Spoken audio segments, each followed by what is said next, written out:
নমস্কার, আমি সহেলি। আশা করছি সকলে ভালো আছেন। ছন্দছাড়া ট্রাভেল ব্লগে আপনাদের সকলকে স্বাগত।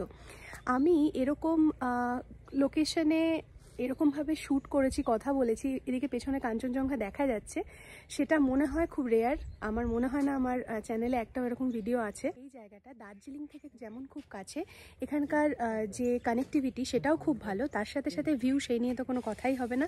আপনারা এই পুরো ভিডিওটাতে দেখতেই পাবেন জায়গাটা কতটা সুন্দর, তার সাথে ভীষণ নিরিবিলি, এবং সবথেকে বড় কথা এটা হচ্ছে শিলিগুড়ির একদম মানে কাছাকাছি, মানে 2.5 থেকে 3 ঘন্টার মধ্যে আপনারা পৌঁছে যাবেন। আজকে যে জায়গাটায় রয়েছি সেটা হচ্ছে দাওয়াই পানি। দাওয়াই পানি জায়গাটা কিন্তু অনেকেই এই নামটার সাথে পরিচিত, কিন্তু আমি অনেকের সাথে কথা বলে আমার যেটা মনে হয়েছে যে এই জায়গাটা এখনও অনেকটা অফবিট, এবং অনেক কিন্তু এখানকার ইনফরমেশন অনেকেই জানেন না। এই যে পেছনে দেখা যাচ্ছে দার্জিলিং, আর তার সাথে হচ্ছে কাঞ্চনজঙ্ঘা, আর এই জায়গাটা হচ্ছে পুরোপুরি অফবিট, ফাঁকা ফাঁকা। তাহলে চলুন দেরি না করে শুরু করে দিই দাওয়াই পানির সফর।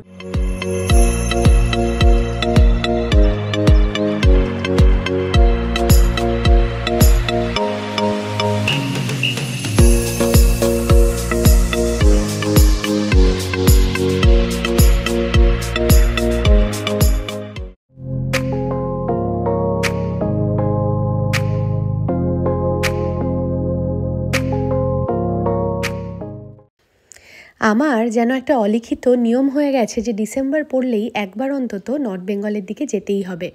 তাই পাহাড়ের টানে কোনো সঙ্গী সাথী না পেয়েও একা একা মাত্র একদিনের নোটিসে তৎকালের টিকিট কেটে উঠে পড়লাম দার্জিলিং মেলে। আমার প্রচুর ভরসা ছিল, কিন্তু আজকে দার্জিলিং মেলে ঝুলিয়ে দিয়েছে। 10টা 6 বাজে আমি এনজেপিতে নেমে গেছি। আচ্ছা, মানে এনজেপি স্টেশন থেকেও কিন্তু শেয়ারের ক্যাব পাওয়া যায় দার্জিলিং, গ্যাংটক সব জায়গার জন্য। অনেকেই এখানে আপনাকে বলবে যে আপনি যদি একা থাকেন বা শেয়ারের জন্য খোঁজেন, অনেকেই বলবে যে না এখানে পাওয়া যাবে না, আপনাকে স্ট্যান্ডে যেতে হবে। তা কিন্তু না, একটু আশপাশে খোঁজাখুঁজি করবেন। মেন যেটা এখানে এই যে দেখতেই পাচ্ছেন যে ইঞ্জিনটা রয়েছে, তার সামনে দিয়েই কিন্তু এখানে একটু জিজ্ঞাসা করবেন যে শেয়ারের গাড়ি দরকার।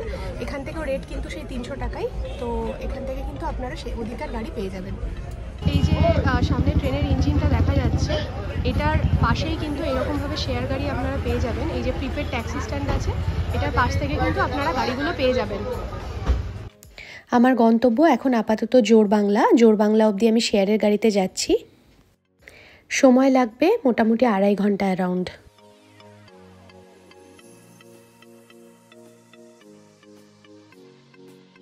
ভাবছিলাম যে আমাদের যিনি ড্রাইভার দাদা আছেন উনি কোনো হল্টই দেবেন না, এত জোরে জোরে জোরে জোরে চালিয়ে এসছেন।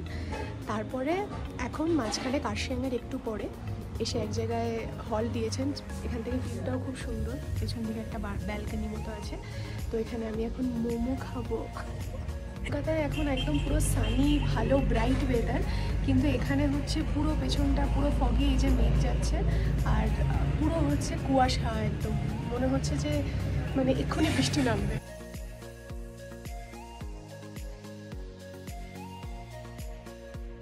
আমি জোরবাংলাতে নেমে গেছি, সেটা হচ্ছে জোরবাংলার মোড়, এখানেই আমার গাড়ি আসবে। এই যে রাস্তাটা, এই রাস্তাটা দিয়েই হচ্ছে চলে যাবে হচ্ছে লামাহাটটা, তারপরে হচ্ছে আরও যেগুলো আছে, তিনচুলে, দাওয়াই পানি, তারপর রঙ্গারুম, সেটা হচ্ছে এই রাস্তাটা আসছে এনজিপির দিক থেকে, আর এটা চলে যাবে হচ্ছে দার্জিলিং। আমি এখন এই জাস্ট দাওয়াই পানির দিকে যাচ্ছি। জোরবাংলাতে নামলাম। তো জোরবাংলা থেকে এই যে দেখতেই পাচ্ছেন উনি আছেন, তো রোহন ভাইয়া, ওনার সাথে যাচ্ছি। হ্যাঁ, তো আপনাদের আমি অবভিয়াসলি ওনার কন্ট্যাক্টটা শেয়ার করে দেবো, কারণ এখান থেকে আপনারা খুব ভালো মানে একটা বাজেটে ট্রাভেল করতে পারেন। কারণ আপনারা যদি শেয়ারের গাড়ি করে জোরবাংলা অবধি চলে আসেন, সেখান থেকে কিন্তু আপনারা ওনার সাথে গাড়ি করে চলে যেতে পারেন। জোরবাংলা থেকে হচ্ছে এই যে দাওয়াই পানির ডিস্টেন্সটা, সেটা ওই অ্যারাউন্ড 15 কিলোমিটার্সের মতো। রাস্তাটা তো এখন অবধি মোটামুটি ভালোই দেখছি, তো এবার বাকিটা দেখা যাক সামনে কীরকম হয়। এবার দাওয়াই পানি যাওয়ার যে রাস্তাটা, সেই রাস্তাটাতে একটু ঢুকেই পেছনে এরকম সুন্দর একটা ভিউ। তো এখানে দেখলাম যে দাঁড়িয়ে দাঁড়িয়ে সবাই ছবি তুলছে, সেই জন্য আমিও একটুখানি সেই জন্য দাঁড়িয়ে পড়লাম। এবার শেয়ারের গাড়িতে আসলে যেটা হয় না, সেটা হচ্ছে যে শেয়ারের গাড়িতে আসলে তো ওরা নিজেদের মতো করে টেনে বেরিয়ে যায়, আপনি প্রেফারেবল সিটও হয়তো পাবেন না ঠিক মতন করে ভিডিও করার বা ছবি তোলার জন্য, বাট অবভিয়াসলি পকেট ফ্রেন্ডলি করতে গেলে সেটা তো করতেই হবে। এবার সেই জন্য আমি হাফ রাস্তা শেয়ারে এলাম, এখন হাফ রাস্তা হচ্ছে আমি এখানে বুক করেছি, মানে এটা এখন পার্সোনাল গাড়ি, তো সেই জন্য এখন রাস্তায় দাঁড়াতে দাঁড়াতে ছবি তুলতে তুলতে যাওয়া যাবে। এটা হচ্ছে 3rd মাইল। এবার এটা দাওয়াই পানি থেকে মোটামুটি 5 কিলোমিটারের মতো। এবার এখান থেকে আপনারা কিন্তু ওই জোরবাংলা থেকে এইখান অবধি শেয়ারেও আসতে পারেন, বাট আমার মনে হয় শেয়ারের জন্য অনেকক্ষণ দাঁড়াতে হবে, তো তার জন্য আপনারা যদি ডিরেক্টলি নেন তাহলে সেটাই বেটার। চুলের রোডটা এই দিকে, আর বাঁ দিকের রাস্তাটা এরকম উঠে যাচ্ছে দাওয়াই পানিতে। রাস্তাতে প্রচুর কিন্তু হোমস্টে আছে, আর অনেকে আপনারা যে রাস্তার কন্ডিশনটা দেখতে চান, তো এই যে হচ্ছে রাস্তাটা কিন্তু মোটামুটি ঠিকই আছে, তবে হ্যাঁ মাঝখানে এরকমভাবে একটু ইয়ে করা আছে, বাট হ্যাঁ আমি যে সমস্ত রাস্তায় ট্রাভেল করেছি তার তুলনায় এটা কিছুই নয়। এর আগে যে রাস্তাটা সেটা হচ্ছে নয়াবস্তি ছিল, এবার এখান থেকেই দাওয়াই পানিটা অ্যাকচুয়ালি মেনলি শুরু হয়ে যাচ্ছে, তো একটু পর থেকেই হচ্ছে হোমস্টেগুলো স্টার্ট। আর এইটা হচ্ছে রোড কন্ডিশন কিন্তু যথেষ্ট ভালো। এইরকম একটু তো ভাঙা ভাঙা যেগুলো এরকম একটুখানি মেন রোড থেকে উঠে যায় সেগুলো এরকম একটু কন্ডিশন হয়, বাট এটা সেই তুলনায় অনেক ভালো রোড কন্ডিশন। এখানে আমার মনে হয় যে বাইক নিয়ে আরামসে আসা যাবে। এইখানে হচ্ছে রোভার স্টে আর আড্ডাহাট দুটো পরপর রয়েছে। রাস্তাটুকু দেখিয়ে দিচ্ছি, এটা হচ্ছে একদম শেষের রাস্তা। তো অনেকেই জিজ্ঞাসা করেন যে মেন রোড থেকে হোমস্টেতে ওঠার পথে কোনো বয়স্ক মানুষ উঠতে পারবে কিনা বা কিছু, তো এইটা হচ্ছে সেই রাস্তা। এবার একটুখানি এরকম ওঠা রয়েছে এইভাবে, এইখানে ভিউ পয়েন্ট, এটাই আমাদের আজকের ডেস্টিনেশন, সরি আমার। আলটিমেটলি পৌঁছে গেছি দাওয়াই পানিতে।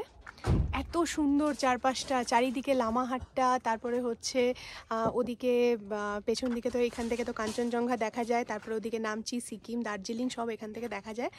তো আলটিমেটলি 10টা 15তে নেমেছিলাম, এখন বাজে হচ্ছে 2:16।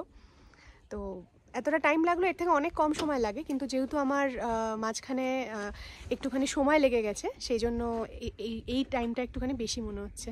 হচ্ছে আমার রুম, যদিও এটা 4 বেডের রুম, কিন্তু আমি জাস্ট একার জন্য এই রুমটা পেয়েছি। তো এখান থেকে জাস্ট এরকম একটা ভিউ দেখা যাচ্ছে জানলাটা দিয়ে, মানে কি বলবো, অসাধারণ। এবার একটু ওয়াশরুমটা দেখে নেওয়া যাক। ওয়াশরুমটা একদম পুরো পরিষ্কার পরিচ্ছন্ন, হট ওয়াটারের মানে ব্যবস্থা রয়েছে। এইটা হচ্ছে বাইরে থেকে আমার রুমটা, এখনও কিন্তু এটা আন্ডার কনস্ট্রাকশন। এটা আই থিঙ্ক যখন পুরো প্রিপেয়ার হয়ে যাবে তখন আরও সুন্দর লাগবে দেখতে। এসে একদম গরম গরম খাবার রেডি ছিল, অলমোস্ট 3টে বাজতে চলেছে, খিদেও প্রচণ্ড পেয়েছে, অনেকটা জার্নি হয়েছে, তাই এখন আমার লাঞ্চে আছে হচ্ছে ভাত, ডাল, তরকারি, এখানে পাঁপড় আছে, স্যালাড আছে, সাথে আছে ডিম। প্রত্যেকটা রান্না দেখতে অসাধারণ লাগছে, আর খিদের পেটে প্রত্যেকটা খেতে তো আরও অসাধারণ লাগবে। একা একা আসার এটা একটা প্রধান অসুবিধা, সেটা হচ্ছে নিজের ভিডিও নিজে করাটা খুব চাপ হয়।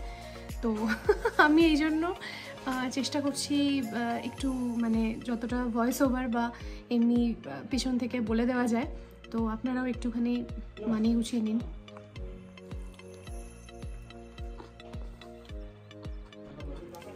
ভালো এখানকার ডাইনিং হলটা খুব ছোট কিন্তু খুব সুন্দর। আমার খাওয়া দাওয়া জাস্ট কমপ্লিট হলো, প্রচণ্ড ঠান্ডা, হাত ধুতে গিয়ে আমার হাত পুরো একদম জমে গেছে। এই যে অবস্থাটা দেখায়, পুরো খেয়ে ফেলেছি সব। এইগুলো সব এখানকার রুমস রয়েছে।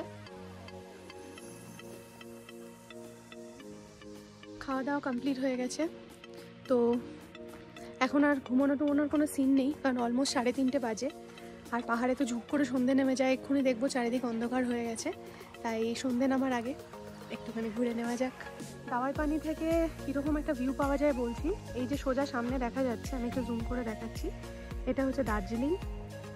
তারপর ওই দিকে সামনে রয়েছে রাবাংলা, নামচি, ডান দিকে রয়েছে লামাহাটটা।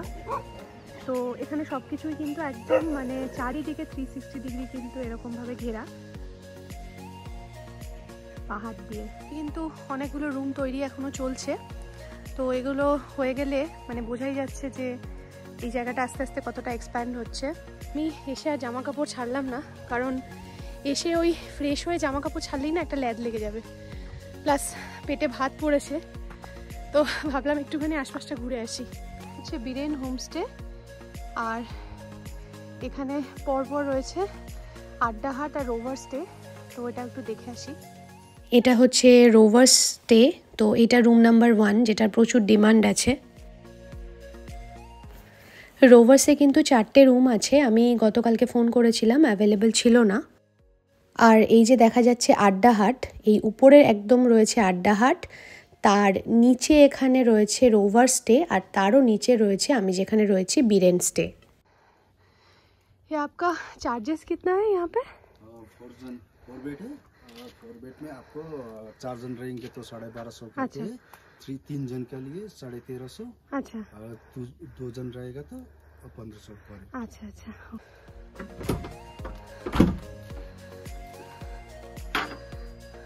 আচ্ছা, এটা হচ্ছে আড্ডাহাটের একটা রুম, 2টো করে বেড রাখা আছে, অ্যান্ড আরামসে 4 জন থাকা যাবে। হোমস্টে দুটোতে দেখে এবার রুমে যাচ্ছি, একটু রেস্ট নেব। আস্তে আস্তে বন্ধু জুটে যেতে দেরি হয় না। এই যে দুজন জুটে গেছে, এই যে একজন আমার সাথে সাথে চলছে। একটু রেস্ট নিয়ে উঠে বাইরে এরকম ভিউ দেখবো, সাথে সাথে গান শুনবো আর একটু বই পড়বো। কি অসাধারণ লাগছে চারপাশটা, পুরো সেই মিটমিট করে আলো জ্বলছে চারিদিকে।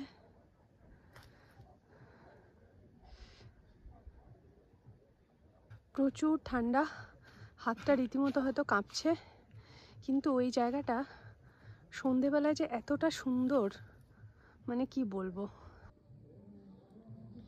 এরকম চা, তার সাথে হচ্ছে এরকম একটা ভিউ। ওই যে নিচের রুমটায় রয়েছে আমি, আর এটা হচ্ছে হোমস্টের নাইট ভিউ। এগুলো সব রুমস, তার সামনে এই জায়গাটা রয়েছে, এখানে যেরকম বললাম যে বনফায়ার করা যাবে। আর পেছনের মানে এতটাই প্রমিনেন্ট আলোগুলো সেই ঝিকমিক ঝিকমিক করছে যে রাত্রে জাস্ট মোবাইলের ভিডিওতেও সেগুলো চলে আসছে। মোমো চলে এসেছে, এখানে সন্ধেবেলার যে টিফিন সেখানে মোমো দিয়েছে, আর তার সাথে লাল চা। দুটো জিনিস থেকেই কীরকম ধোঁয়া উঠছে দেখুন একদম। এইটা হচ্ছে ওনাদের কিচেন, এখন সন্ধেবেলা সব রান্নার প্রস্তুতি হচ্ছে। উনি এখন মোমো বানিয়েছেন, খুব সুন্দর হয়েছিল মোমোগুলো, খেলাম। এখন রাত্রের সব রান্না হচ্ছে, এই যে চিলি চিকেন রান্না হচ্ছে এখন। সকাল থেকে যা যা খেলাম সেগুলো সব প্যাকেজে ছিল, বাট এইটা কিন্তু প্যাকেজের বাইরে, এটা আমি আলাদা করে বলেছি। এটা হচ্ছে half plate dry chilli chicken, রুমে সার্ভ হয়ে গেছে। এই যে রয়েছে আলু ভাজা, তার সাথে রয়েছে চিকেনটা দেখতে তো খুবই ভালো হয়েছে, পেঁয়াজ লঙ্কা, সাথে হচ্ছে রুটি। তো রুটিগুলো খুব সুন্দর এরকম র্যাপ করা আছে, আমি একটু পরে খাবো তাই এখন খুলছি না। গুড মর্নিং, এখন বাজে সকাল 5:40, ভীষণ ঠান্ডা। পাহাড়ে চারিদিকে আলো এখনও নেভেনি, কিন্তু আমি বীরেনজিকে বলে রেখেছিলাম যে সকালে যখনই কাঞ্চনজঙ্ঘার দেখা মিলবে আমাকে একটু নক করে দিতে, তো উনি নক করে দিয়েছেন। অ্যান্ড জাস্ট অসাধারণ একটা ভিউ।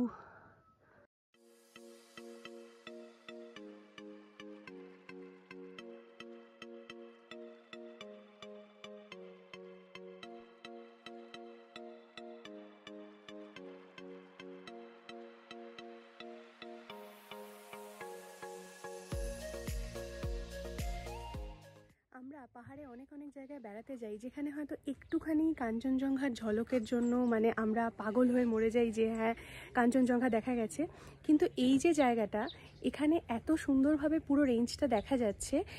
আমি এখানে একদম লাস্ট মোমেন্টে বুকিং করেছিলাম একদিন আগে, যদিও এটা একদম পিক সিজন নয়, তাহলে এখানে রুম পাওয়া অসম্ভব ছিল। আমি এখানে যে হোমস্টেটাতে রয়েছি শুধু সেটাই নয়, আমি চেষ্টা করেছি আরও আশপাশের যে দুটো হোমস্টে রয়েছে সেই দুটো কভার করার, সেটা আপনারা এখানে দেখতে পেয়ে যাবেন। ব্রেকফাস্ট কিন্তু রেডি, লুচি তরকারি তার সাথে অমলেট।